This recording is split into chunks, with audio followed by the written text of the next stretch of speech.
Absolutely. Aren't they to die for? Whoa!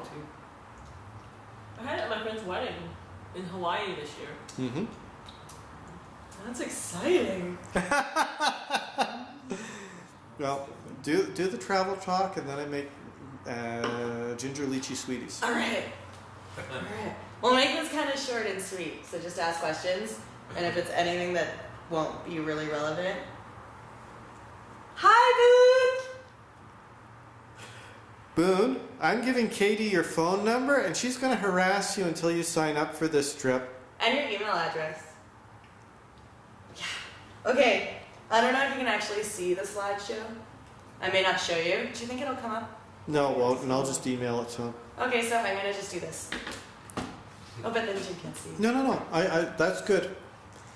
I'll just video. If you give me the slideshow, I can take a look at it too. I can do that. And I'll make sure Boun gets it. I'm gonna harass you until you come. No joke. Joseph's coming. Do you guys know Joseph? No. Joseph Dahan? Oh, he's a fun guy on a hike too. Yeah, it's gonna be quite entertaining. Okay, so Tanzania and Kili. I'm gonna go fairly. This is a general slideshow that we give at the office as well. I don't think you guys really need to know much about our company, so I'm gonna switch past that and the stuff. So Epic Journeys is essentially what this program is. So our company has decided to take its quintessential, its bucket list trips and create hosted trips by this. So this is mine, and it's the first Epic Journey running. So they've selected agents from across the country to host a trip that they have like specialty in or passionate about. So I got Kilimanjaro, but there's also like Indochina, Costa Rica, Peru, Galapagos, Guatemala, New Zealand, and some other ones coming. So that's what this is, and that's why we're hosting it, and they're all guaranteed departures, so it's for sure running. Even if there's only one other person on the trip, it's going, which is great. That's funny. So, do you guys already know anything about Tanzania? No. So is there currency that's $1 is 1645 Tanzanians? Yeah, so Tanzanian shillings, it's 1645 Tanzanian shillings to $1, which is a fun conversion rate when you're over there, but you get used to it pretty quickly. Just with what good rates are, what bad rates are. The capital, Dar es Salaam, is down here, and Dodoma is the legislative capital, more in the center.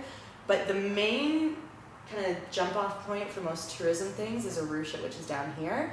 And Tanzania and East Africa, it's just below Kenya, so you'll also see a lot of tour options for safaris that will do both Kenya and Tanzania, because it's this whole area just at the top of the border. That's all the amazing national parks and fun things. Swahili is the main language spoken, and English as well, because it was all English colonies. And then there's hundreds of other African languages, so Swahili is kind of the one that gels it all together. And you do need to get a visa for Tanzania, but you can just get that on arrival, and it's really, really easy. So I wouldn't even bother trying to get it ahead of time, because you end up spending more money shipping it off to consulates, and it takes 10 extra minutes and you'll have it at the airport. So in Tanzania, you'll definitely have to take malaria pills of some kind. You have to have yellow fever, and there's a ton of other shots you should probably have. So if you go to your travel clinic, tell them where you're going, they'll tell you what you legally are required, what they recommend you have, what you can have, but you don't necessarily need, and all that fun stuff. So just no matter what, go and talk to them before you go. And then the rest of it is pretty much just safety-wise, common sense. So don't walk down dark alleys at night. I had a friend who ended up someone was just trying to cut her backpack off of her, but she heard him and she turned around and she got macheted down the side of her arm. It was not good. She was a tough broad from a New Zealand sheep farmer. So if anybody could handle it, she could, and it was because she went down a dark alley late at night by herself. Not a good situation to put yourself in. Other than that, Tanzania is a generally pretty safe country. It's mostly petty crime and pickpocketing that's an issue. So, but other than that, you're pretty good. And January and February, or June to November, are your good times because they're the dry times. March to May, and then December are the rain periods. So avoid traveling through that time if you can. Is it really hot June to July or June though? Temperature-wise, it doesn't vary too much year-round because it's so close to the equator. Okay. So even in the rainy season, it's not necessarily going to be cold. It's just fine. It's just wet. And depending where you are, like especially up in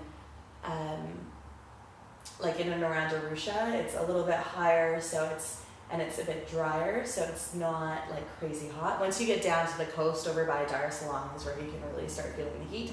Right. And it's usually pretty comfortable around where most of the national parks and things So are. in November, what's the temperature like here?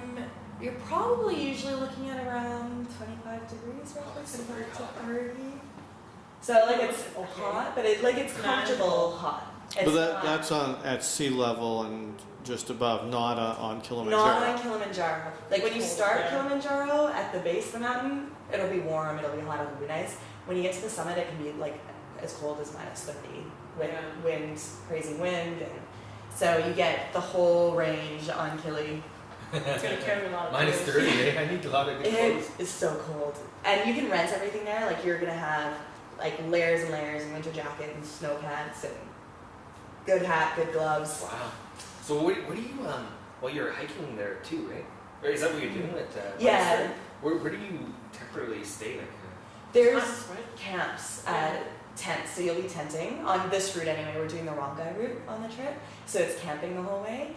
And there's porters with you to carry all your stuff. So unlike some of the stuff they do, it's kind of nice because you're spoiled with porters taking your camp, like all your tents, your sleeping bag, anything that No you don't way. need for the day. So you Nice. can They carry do it that up in with you. Peru too, so. Yeah, it's the same on the Inca Trail. Yeah. And it's really nice, especially when you get to altitude. Because Yeah. I it's- did Everest Base Camp, which is a little bit lower than the top of Kili, but not much. yeah, close enough And- that but the porter carried 13 kilos of my stuff. I carried about 12 kilos with my camera and my water and so forth. But wow. and it was really nice not to be carrying the full pack. Yeah, for sure. like just And I carried a lot more in my day pack than most people did. like you can get away with just carrying like a light little camera, your lunch, and rain gear and water, Right. and So, that's all you need. so in the tent, what's keeping you warm? You get a sleeping bag.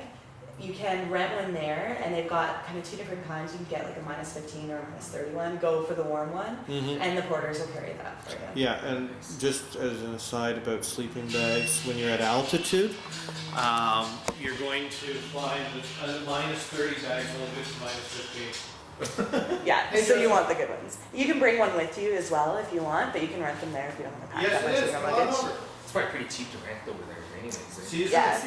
Is it clean and stuff? Or? Right. It was fantastic. Like they wash them That's Joseph. religiously after every trip.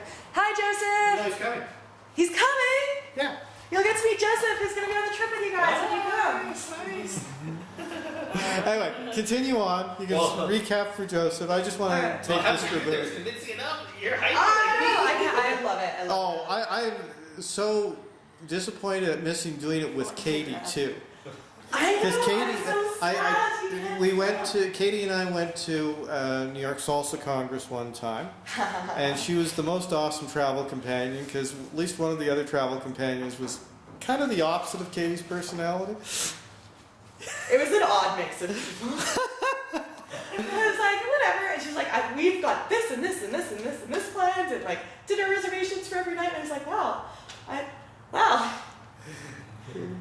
This everything's planned for us because it's a tour and it kind of has to be, but you've got a lot of free time when you're not on the side of the mountain. And Katie lets the universe unfold as it does.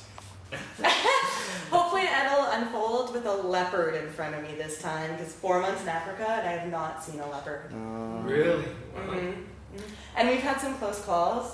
I'll maybe get into that later because I've got some slides where I was very bitter about missing the leopard. But flights, so getting there, KLM is probably going to be the best airline because you can fly right into Kilimanjaro Airport Yeah. via Amsterdam. And I looked at prices today, and for the exact dates of the tour, it would be $15.26, including all taxes return. As long as you don't mind, it wasn't by the States, going via Amsterdam and Nairobi on the way there, but it was just Kilimanjaro, Amsterdam, home on the way back. And you can always add in, like if you wanted to stop in Europe on the way or spend a week after and go to Zanzibar or go a week early, like it's so easy to do. So flights have lots of flexibility, which is great.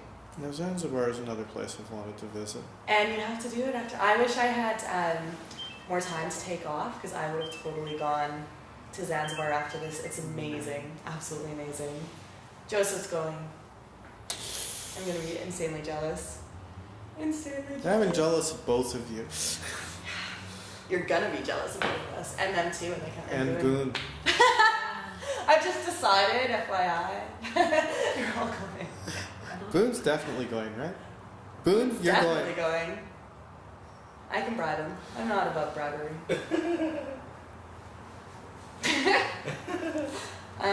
Insurance is the other thing that you have to have. Like, you're not even allowed to go on tours without medical insurance.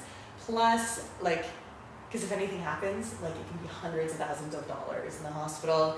Cancellation, if you had to cancel before you left, or there was an emergency and you needed to return home halfway through the trip, they'll cover that for you.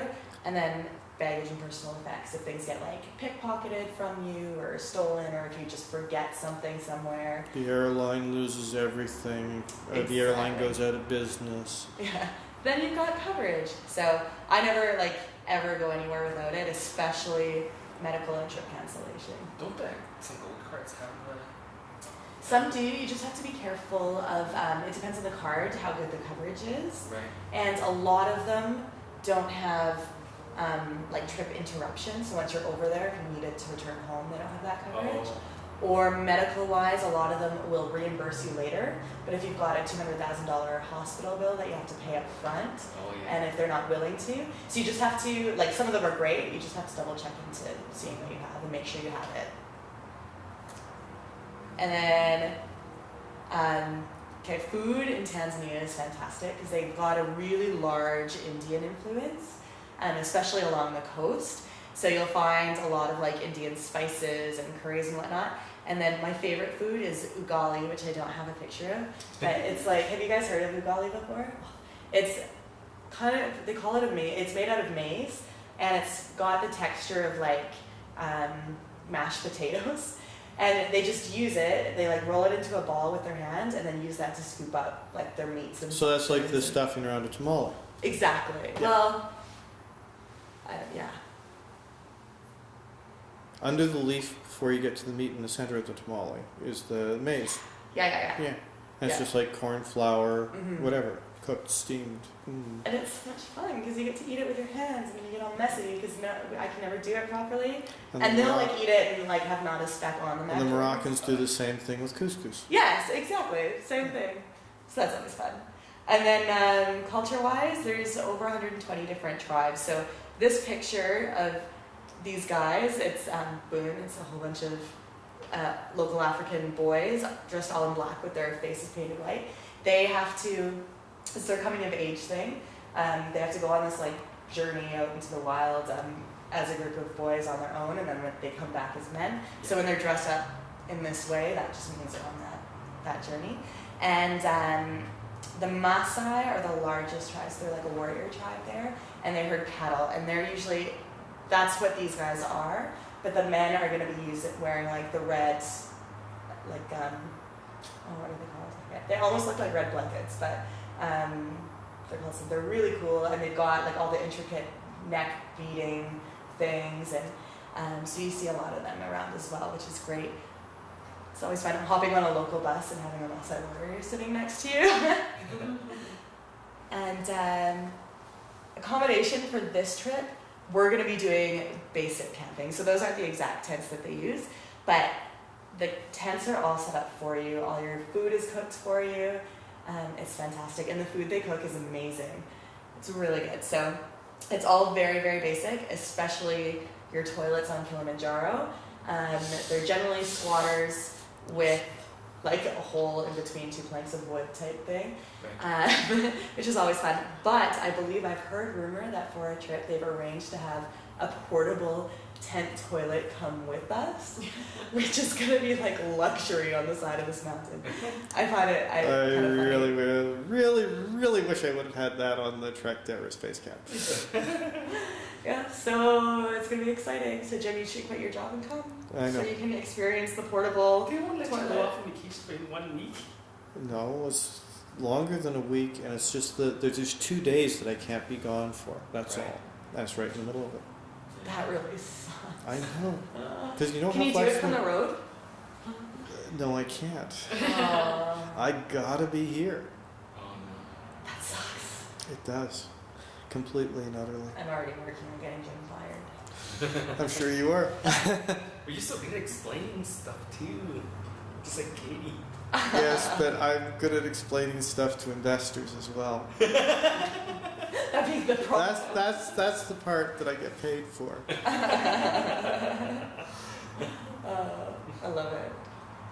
Okay, so these are the so when you're on safari, so this is an Kili because your transport is your feet, but most places where you're on safari, you're gonna have like hot jeep roofs or open roofs so that you can just stand up and see all the wildlife without being in glasses. So that's very, very typical.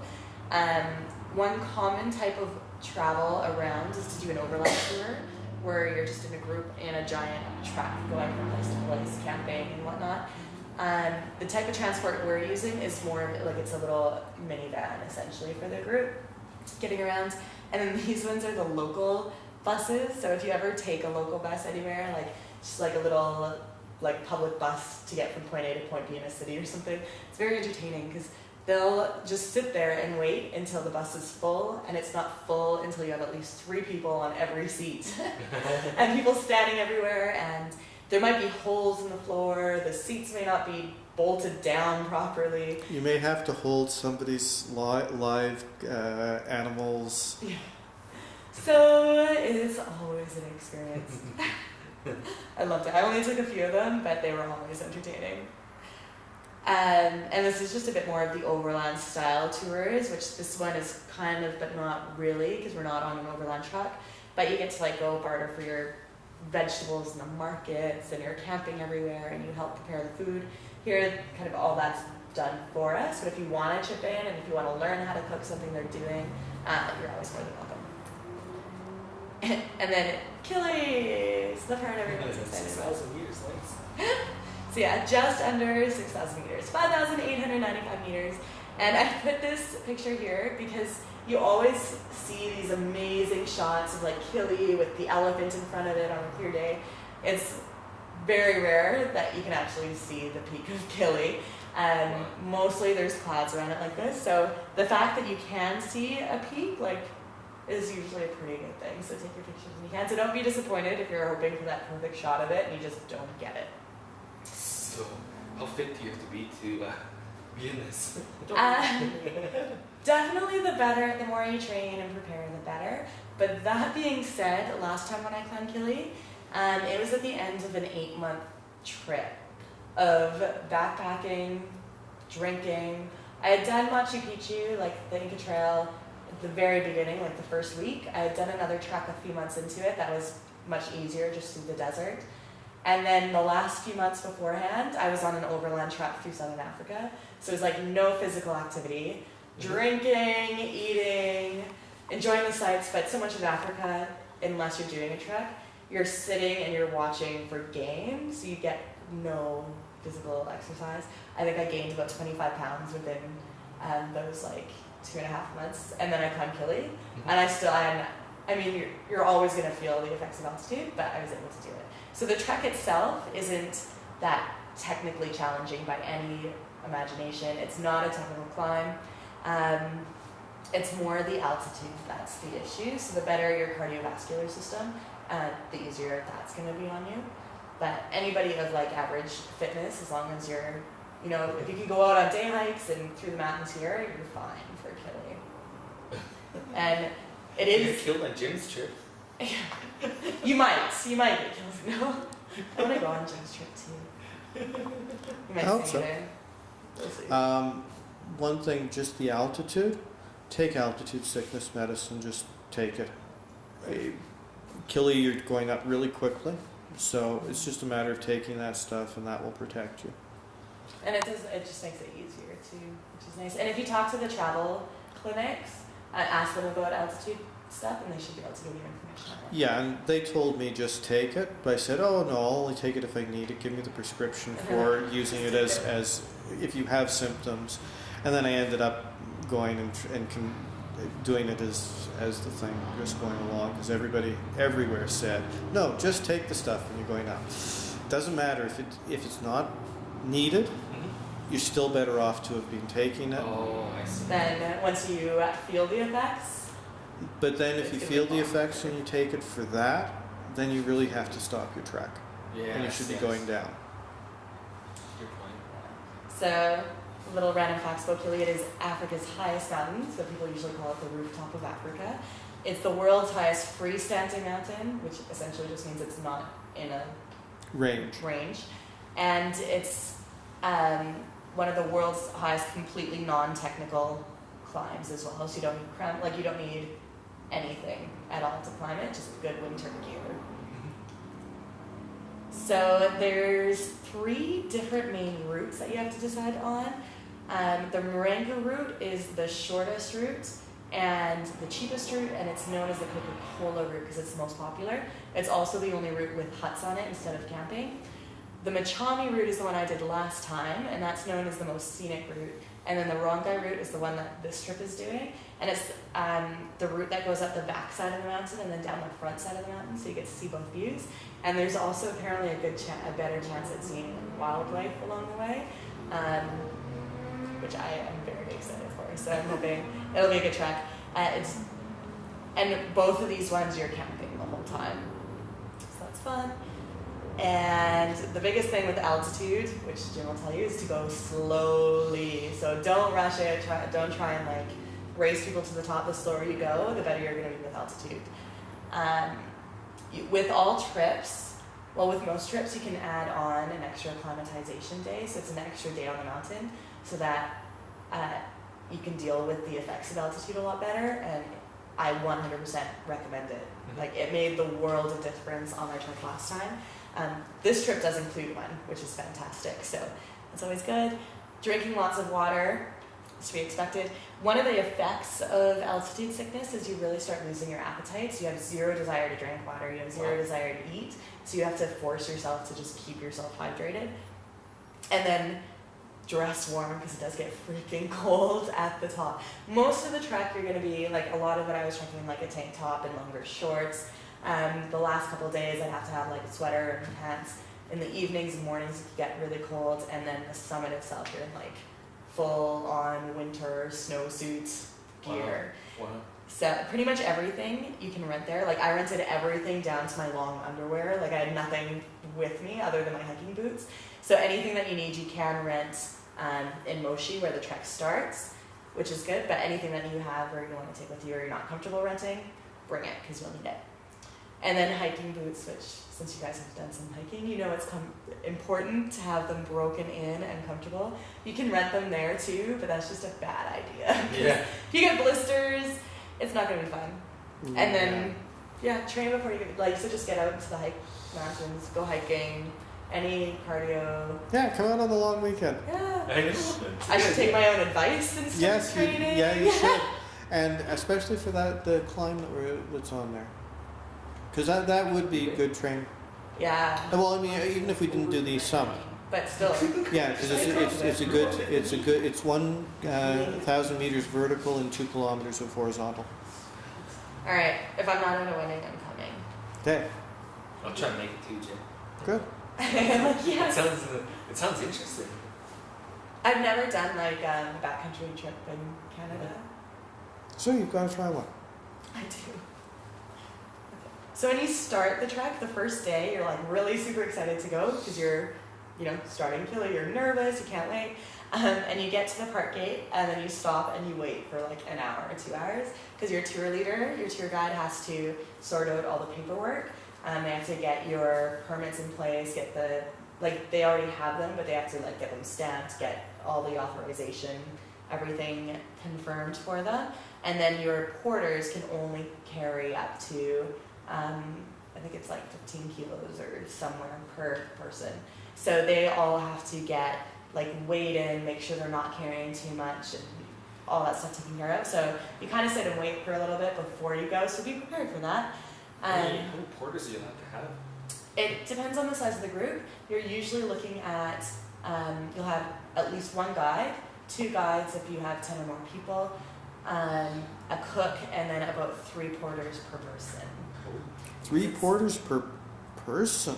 Yeah, larger groups, like once you're up past like 4 people, it goes a bit lower. But it's for all the cooking gear, all of the camping equipment for you, plus the porters and all that stuff. So, wow, all the food, everything. So you get quite a few porters.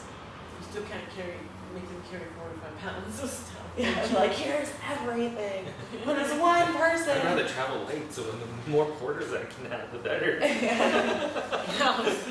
Exactly. Like I carried like next to nothing with me. It was great because when you're feeling altitude, like I'm exhausted already. Thank God I don't have anything on my back. So these are just some pictures of what it's like when you start the trek. So it's really lush. It's really green.